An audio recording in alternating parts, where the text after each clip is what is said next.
Bloomberg Audio Studios. Podcasts, radio, news. This is Bloomberg Businessweek with Carol Massar and Tim Stenovec on Bloomberg Radio. Hey, Carol, before I do anything when it comes to ETFs, I get in touch with the folks at Bloomberg Intelligence because they know everything when it comes to ETFs. So shout out to BI ETF analyst James Seyfert, who pointed me to a recent note that he wrote that says ETFs are on track to overtake mutual fund peers in assets within a decade. And then there's the question of passive versus active, because when we talk about ETFs, we talk about oftentimes index funds. Passive ETFs dominate. Here are some numbers from Bloomberg Intelligence. $595 billion in 2024. But don't shrug off those active equity ETFs because they're booming too. Inflows exceeding $35 billion each quarter in 2024. Which makes me wonder, do we need to have mutual funds? I always wonder about this. Although people have said reason why you need mutual funds. You see mutual funds moving to become ETFs. Right? Increasingly. Yeah. All right, let's get into it with Eli Horton, Senior Portfolio Manager at TCW's Active ETF Investments. He joins us from Los Angeles. Eli, good to have you here. First of all, in terms of active versus passive, where do you see the new money flowing into, and where do you guys think about focusing more of your efforts going forward in terms of fund creation? Well, it's nice to be here. Thanks for having me. Hi. Look, at TCW, we've really identified the ETF wrapper as very compelling from a tax perspective. We also are seeing a really incredible opportunity on the active investing side. I would highlight this as one of the best stock picking markets that I've certainly seen in my career. We're seeing significant levels of concentration, really the highest levels of concentration in about a century. We're also seeing meaningful levels of dispersion in stocks, significant volatility. That's really our best friend when it comes to being an active stock picker. Okay. So in terms of active stock picking, how do you see that going into somebody's portfolio if their portfolio is dominated by index funds? Eric Balchunas at Bloomberg Intelligence loves to call it the hot sauce effect. It's like you have the boring S&P 500 ETF or the, VTI total stock market index from Vanguard or something like that. And then maybe you throw in like an ARK fund for 3% of your portfolio or something. How do you think about it? Look, you could look at the S&P 500 and look at the concentration at the top of that index. Over 35% is really in 10 companies. And so while many investors think they own a very diversified basket, there's a lot more concentration than folks think. A couple of strategies that we manage here at TCW, one, invest in the energy transformation. The other, invest in the reshoring of supply chains and bringing manufacturing back to the US. These are actively managed 20 to 30 stock portfolios, investing in multi-decade mega themes. And you wouldn't actually find those structural themes represented very highly in the S&P 500 at all. You probably have somewhere between 8 to 12% exposure. So I think that is extremely complementary to many investors.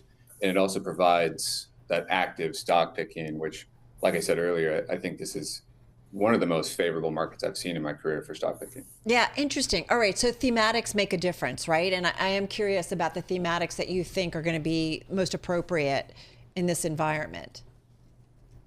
Or is it just everything? Is it just everything or not necessarily? Well, I think you have to be very selective and avoid fads and look for, we'll call it mega themes or mega trends, themes that'll be multiple decades in duration. So I'll hit one, the energy transformation. So we have a strategy that we call Transformed Systems, the ticker's powered, PWRD.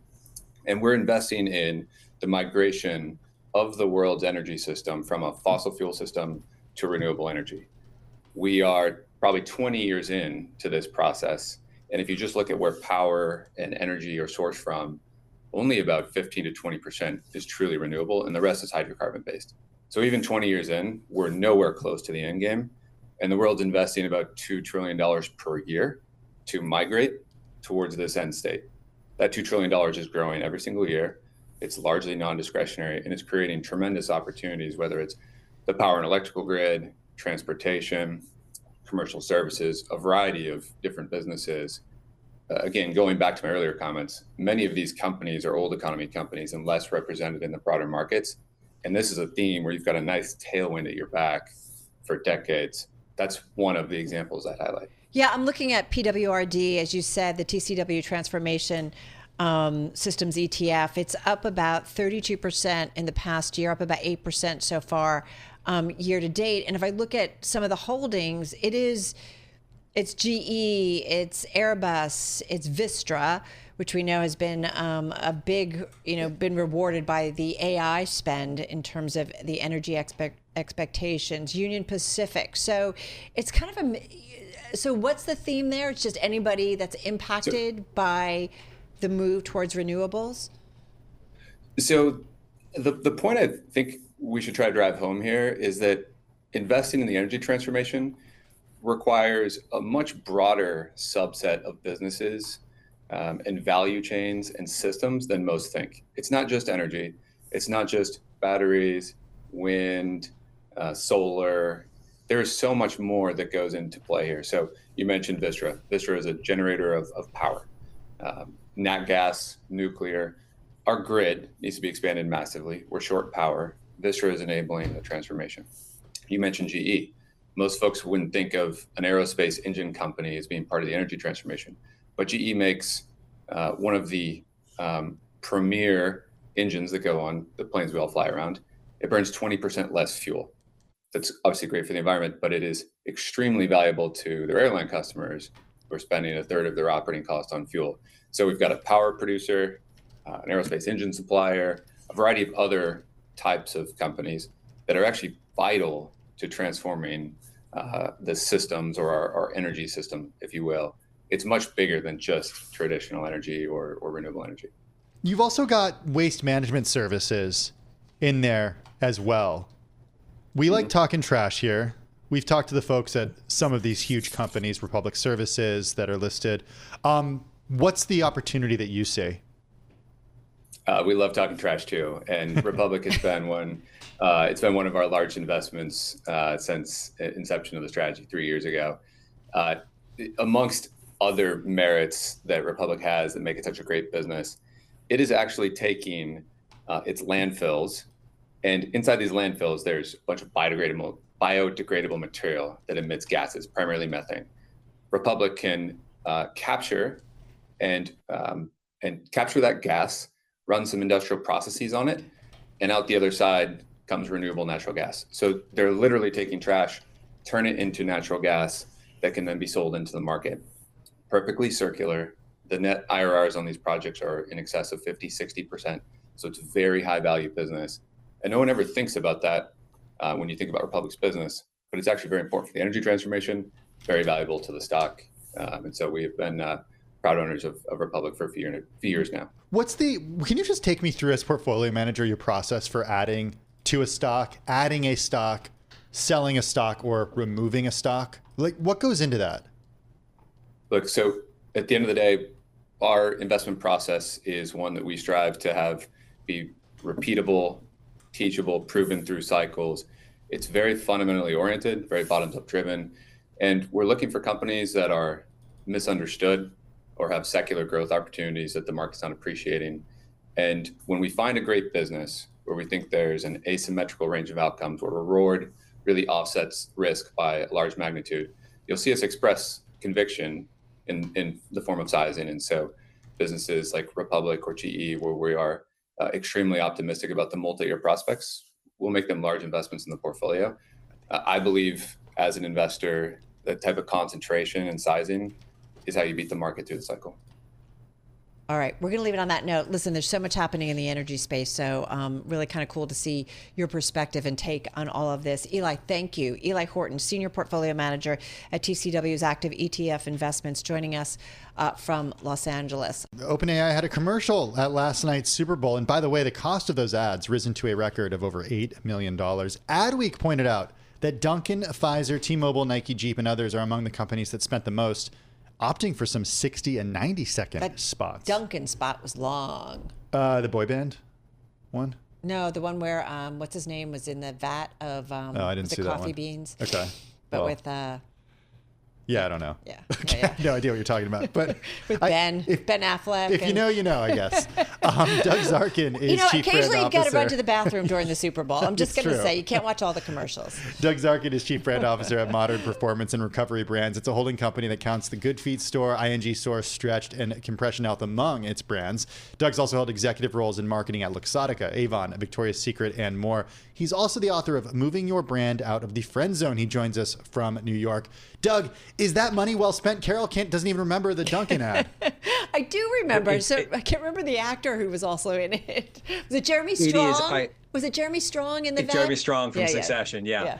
$8 million for a 30-second spot is actually the most cost-efficient media buy on the planet because it reaches about 125 million people. The challenge is you got to go big or go home. You have to be either really sentimental and tear-jerky or really over-the-top funny, because consumers, and I talk about this in my book, make emotional decisions before they make rational choices. And the commercials that we're talking about today were either very emotional on one side or the other side of the aisle. That's so true. When did it like it become socially acceptable for celebrities to do whatever they to do anything for money? Because I was part of the generation, Carol, and I think you probably remember this, like the whole concept of selling out was like a thing. Oh yeah. That doesn't exist anymore. When did that happen? No, and brands like being, I feel like, affiliated with celebrities in a big way. You know, it used to be a dirty little secret. They would go overseas and they would shoot a commercial. You know, these Oscar winners would maintain their creative integrity. Well, creative integrity started to go out the window when the paychecks started to be 7 and 8 figures. When you're seeing George Clooney do an Nespresso commercial, you're scratching your head, you're going, oh, the money must be really good. And I would say this, because you can doesn't mean you should. And I mean that specifically with celebrities. If it's not adding real value to your brand message, you're just sticking them in and you're paying a huge out-of-pocket cost for what may not add to the story or the memorability of your ad. Yeah, I have to say I do stop when there's a celebrity. You know, what's interesting, I think of kind of like all the fashion magazines when they were still, I mean, some of them are still in print, a lot of them, but like a Vogue or something. And it became no longer that models, like the supermodel era of how many years ago, but it was celebrities that are on. In Style magazine, it was always a celebrity on the cover. It really wasn't models anymore. And it just speaks to the power of the celebrity. I don't know. I feel like the last couple of Super Bowls, the commercials were really, really boring. I thought they were more interesting last night. You know, there were some definite big winners. I think the NFL came out huge with their girls play flag football, really strong emotional spot. The Lay's Little Farmer spot where the girl plants the potato and raises the potato to be a potato chip. Super sweet. Super sweet. That was a cute one. But then there were some that kind of jumped the shark. Bud Light with Shane Gillis and Post Malone. That's an example of because you could, I don't know if you should. What did they add to the story? And if there's another commercial with Peyton Manning or Tom Brady in it, I honestly may just shoot myself. It is so over the top. But there were some definite big winners. I think everybody loved the Mission Impossible trailer. That was a big, big win. The Stella Artois ad with David Beckham and Matt Damon, really, really funny. Oh, it was great. Yeah. The only thing is I think we're over the joke of the Matt and Ben relationship. Duncan played into it in that Duncan ad you were talking about. Yeah. Stella Artois played into it. There's a lot more ways to skin a cat than going to that old tried true gag of Matt and Ben. But there were some real big winners last night and Doug, some big losers. 30 seconds left. If it's such a great ROI for $8 million, why are they only charging $8 million? Because it's $8 million. It's still a pretty darn big number. Because it is a go big or go home. You risk it. It's a highly visible, but it is also a highly critical opportunity. People are going to lambast you if it's bad, and they're going to tell you it's really good if it's really good. You win big or you lose big on the Super Bowl. What I also thought was interesting, and I know we're running out of time, but something like the Nike spot and women in sports, like we are wondering whether corporations are rolling back on diversity and inclusion and efforts and being very careful with the new administration. Some would say that they are, but it was interesting to see something like that Nike spot, very, behind women and behind women in sports. Just quickly. It's a great opportunity for companies to show their values to the consumers all over the world. All right, good stuff. Hey, this was fun. Doug, thank you so much. Doug Zarkin, he's Chief Brand Officer at Modern Performance and Recovery Brands, joining us in New York City. You are listening and watching Bloomberg Businessweek. Carol Massar, Tim Stenovec. From Algeria to the Seychelles to the Upper East Side and everything in between, our Bloomberg Pursuits team has got you covered. Check out the magazine's Where to Go in 2025 interactive feature. It gives you personalized month-by-month estimates for hotel and flight costs alongside each recommendation. It's super fun to play with. We did it, and we've done a deep dive into it. So if you missed it, you can just check out our podcast feed because it's got some pretty cool stuff. Well, for more on travel this year, we're joined by Hayley Berg, lead economist at the travel app Hopper. She joins us from Boston. They have done some serious number crunching over at Hopper this year. Hayley, what can you tell us about the American consumer in 2025 and how much we're going to spend on travel? Well, the answer is most consumers are going to be spending a lot on travel. And if they aren't spending the same as they did last year, they're expanding it. We found that more than half of Americans plan to spend at least the same amount as they did last year on travel, hotels, airfare activities. And about 23%, so almost 1 in 4, are going to spend even more. And that's true across income ranges, across ages of those travelers. Expansion is in the air. Who's traveling? Young people, old people, everyone is hitting the skies and staying. We are seeing the greatest growth from younger travelers, Gen Z who are building wealth, millennials who are enjoying some wealth. But we are also seeing that retiree ages, boomers, they're spending more on premium. They're taking those end of the career trips. So really expenditures coming from everywhere. Got to say, one of our colleagues who will remain nameless just took an amazing trip that took 18 hours to get there. Incredible remote resort. We're not going to say who because we keep secrets around here. Well, he does talk about it on a new podcast. Oh, he does. A new doesn't edition he? of his Hot Pursuit podcast. All right. So I just want to give a little. Matt Miller, you're outed. I'm just going to tell you. He's going to talk about it on the podcast. So apparently. But it's pretty remarkable and looks like a really cool thing. No kids came along, just he and his wife. So sorry, Matt, we just laid it out for everybody. It is interesting that that's continuing. Are there certain parts of the world where people are going increasingly? Like we've talked about, Japan has been a pretty hot spot, right? Everybody went to Italy. Was it last summer? The summer before? Where are people going? Well, Matt's not alone. Ends of the earth destinations are actually one of the fastest growing segments. Patagonia, Greenland, destinations that take a very long time to get to and are difficult to traverse are definitely growing in popularity. But also some more mainstream destinations. You know, at this time of year, it's a lot of Caribbean destinations. This summer, we are expecting to see an uptick in demand for Bangkok after The White Lotus premieres later this month. We've seen in the past couple of years, as each season of that show releases, it's followed by a huge surge in demand for where they filmed. So we are seeing ends of the earth, but also some more of those mainstream destinations. In Japan, nothing is stopping the demand to Japan. It remains the #1 international destination seeing growth. That's pretty amazing because I was going to say, Carol did mention that you've told us about Japan, but it was last time you were on with us, you said Japan. Yeah. The time before that you were on with us, you said Japan. Hayley, what's the next? It's Japan, all the way. What's the next Japan? It could be Bangkok. You know, we haven't had one of these set jetting destinations it's what we call them when media drives where people travel. We haven't had one in a few years. We saw Croatia, we saw Iceland with the Game of Thrones series. We've seen Yellowstone with that series driving to Banff, Montana. So it might be Thailand that's up next. Very cool. You say that all different ages, but are people looking, for value? Are there deals? Are they booking in advance to get the best prices? What else can you tell us about the state of the consumer? They're obviously, as you're saying, are traveling, but I am curious if increasingly we're seeing people looking for a deal.